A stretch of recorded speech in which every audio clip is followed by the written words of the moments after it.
So, today I'm sitting outside on my deck and I'm really relaxed as I usually am sitting here very early in the morning during my meditation time.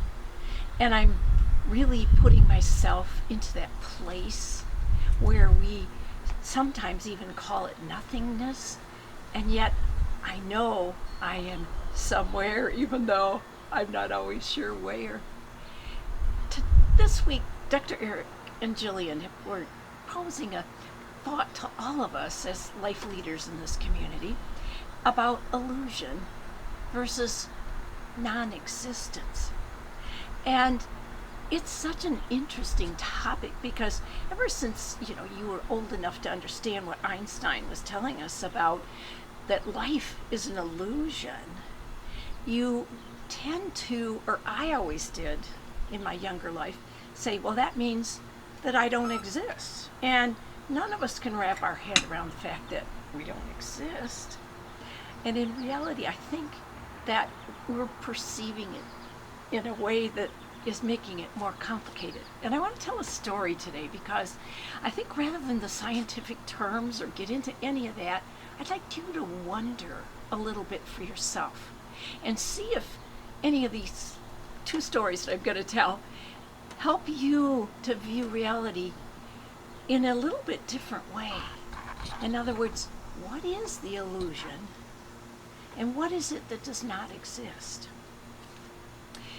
When I had my near-death experience, one of the really unusual things that happens to someone when they are up above their body, and this is what happened to me after my spleen ruptured in the hospital room, and I was viewing my body laying on the table and doctors and nurses all rushing around trying to revive me.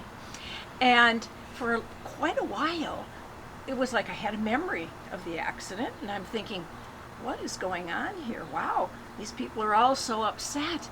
And it took me a few minutes to realize, wait a minute, that's me laying on that table, and how can I see myself from above? Where am I? And I also began to realize that these people were so upset with what was happening with my body there that I began worrying about them. And I kept trying to communicate with them and saying, wait a minute, I'm fine. Look, I have no pain at all. I'm feeling absolutely wonderful. And please, I'm okay. And it really took a few minutes for me to realize, or I don't know exactly how long for me to realize that they were not hearing what I was saying. And not only were they not hearing my message to them, I was not able to interact in any way with them. I couldn't be in their space to communicate. And so later, as I was absorbed in amazing light and all the things, but eventually I came back into that body, and believe me, that seemed very, very real. But let's go back to looking at myself above. I was not in consciousness in my body, and yet I had the memory, I had recall, I was having a conversation with myself and recognizing some people that were there and analyzing the fact that I couldn't talk to them. And so I was in my consciousness, I realized after contemplation for many, many years, by the way, that did not live inside of my body because it was operating and functioning in a different place.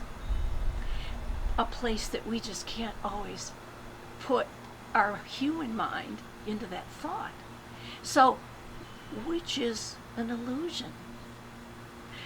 Was me looking down at the scene below? Is that why we think of life, or why scientists tell us that part of us is an illusion? And yet, does that mean it does not exist? And I'm here to say it was existing and I was in it. And everybody my loved ones, the people I cared about, the feelings of all these people, my husband, my children, they were definitely existing, but in a different place.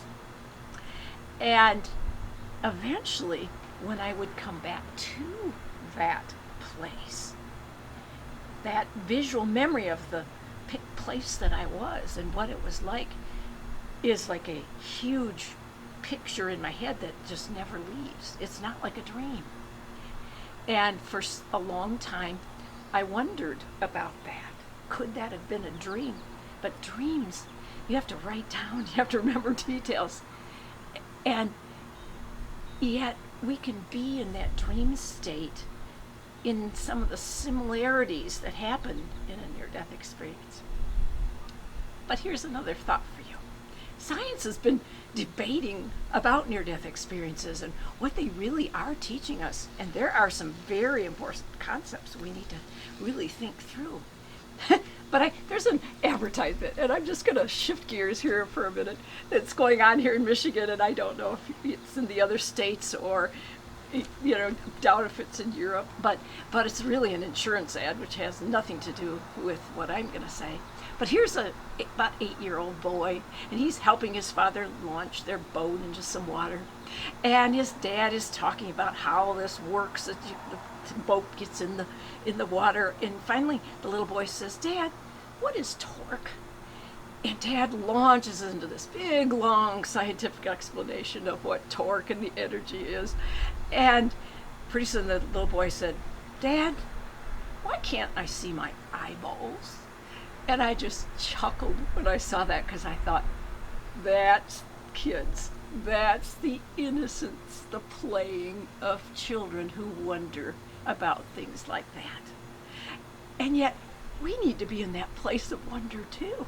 I can't see my eyeballs. I never thought about that, except that when we close our eyes and we think of meditation and we're looking through our third eye and we're opening that pineal gland, we are seeing things.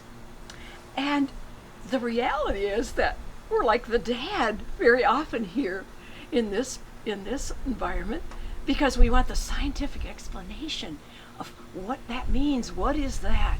And then when that fails and nobody's quite figured it out yet, hey, let's shift over to that really deep thought. Why can't I see my eyeballs? And we're it's an analogy almost for what we do. In other words, we want to see in that scientific mind, but yet we are not able to see the whole picture. And so what does not exist? And I think for myself, I have a lot of thoughts, but I'm putting it into the wonder state for you, because I didn't want to get into the scientific terms, which I could do, and help where I think this launches my thoughts. But I really would like to put it as a wonder question for you. Go into it like a child's state and say, wow, I wonder what that story is telling me.